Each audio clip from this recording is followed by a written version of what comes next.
নমস্কাৰ business line এডমিনিষ্ট্ৰেশ্যনত মই নিৰঞ্জন বৰ্মন আপোনালোকক স্বাগতম জনাইছোঁ।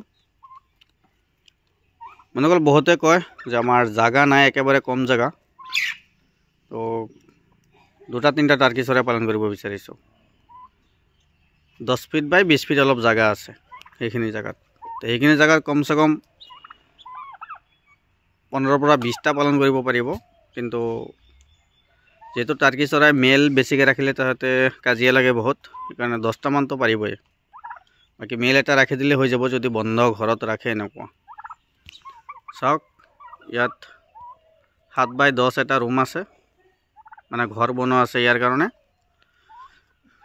এইটো চাওক 8 ফুট টিনেৰে বনোৱা হৈছে। ইফালে 6 ইঞ্চিমান বাকী আছে, সিফালে 6 ইঞ্চি, মানে 7 ফিট আছে আৰু এনেকুৱা আছে 10 ফিট।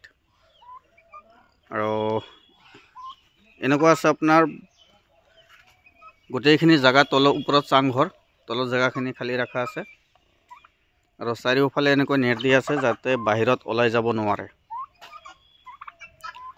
আৰু ইয়াৰ ভিতৰত আছে টাৰ্কি, তাৰপিছত আছে গিনি ফ্ল' আৰু আছে কড়কনাথ। টাৰ্কি, গিনি ফ্ল' আৰু আছে কড়কনাথ, এইটো কলা মুৰ্গী, কলা মাংস। কিন্তু গিনি ফ্ল' একেলগত ৰাখিব নোৱাৰিব। গিনি ফ্ল' যেতিয়া নেকি কণী পাৰাৰ সময় হ'ব ইহঁতক, তেতিয়া হয় মানে গিনি ফ্ল'কেইটা টাৰ্কিবিলাকক মাৰিব। মাৰিলে কি হয়, মানে গিনি ফ্ল'ৰ বহুত নাখুনবিলাক মানে বহুত টান হয়, মানে ইয়াৰ নোমবিলাক গোটেই এৰাই দিয়ে, টাৰ্কি চৰাইৰ নোম গোটেই এৰাই দিয়ে। আৰু টাৰ্কিও বহুত জবৰদস্ত হয়, কিন্তু ধৰিলে ডাইৰেক্ট মাৰি পেলাব গিনি ফ্ল'। কিন্তু গিনি ফ্ল' ইমান সহজতে মানে হাতত নাহে, ধৰিব নোৱাৰে। মানে গিনি ফ্ল'ই বহুত অত্যাচাৰ কৰে। টাৰ্কি ৰাখিলে অনলি টাৰ্কি ৰাখিব পাৰিব, আৰু গিনি ফ্ল' যদি ৰাখে তেতিয়াহ'লে অনলি গিনি ফ্ল'ই ৰাখিব লাগিব। ওপৰত নেট দি দিছোঁ এনেকুৱা, যাতে বাহিৰত ওলাই যাব নোৱাৰে। বাহিৰতো এনেকুৱা নেট দিয়া আছে যাতে বাহিৰত যাব নোৱাৰে। ঘৰৰ ভিতৰতে থাকিব এনেকৈ।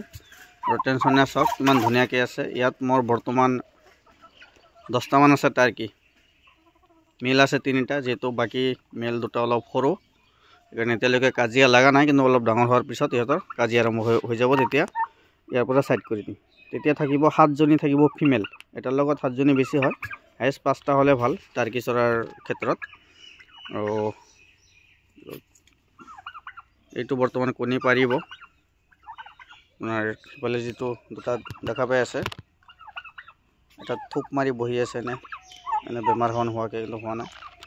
চাওক এইবিলাকে পাখাবিলাক মেলালে কিমান ধুনীয়া দেখাত, সেইকাৰণে কালাৰিংবিলাক ৰাখি দিছোঁ।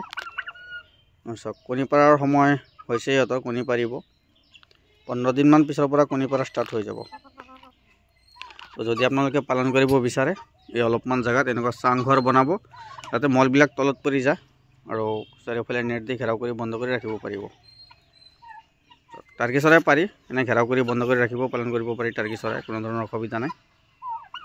আৰু গিনি ফ্ল' বহুতে বেছিকৈ পালন কৰিব বিচাৰে। গিনি ফ্ল' বেছিকৈ পালন কৰিলে কিন্তু ইয়াতে বন্ধত পালন কৰিব লাগিব, বাহিৰত নোৱাৰিব। বাহিৰত পালন কৰিলে কি হ'ব, বাহিৰৰ যিবিলাক নেকি বেলেগৰ খেতি পথাৰ আছে, এইবিলাক খাই শেষ কৰি দিব গিনি ফ্ল'।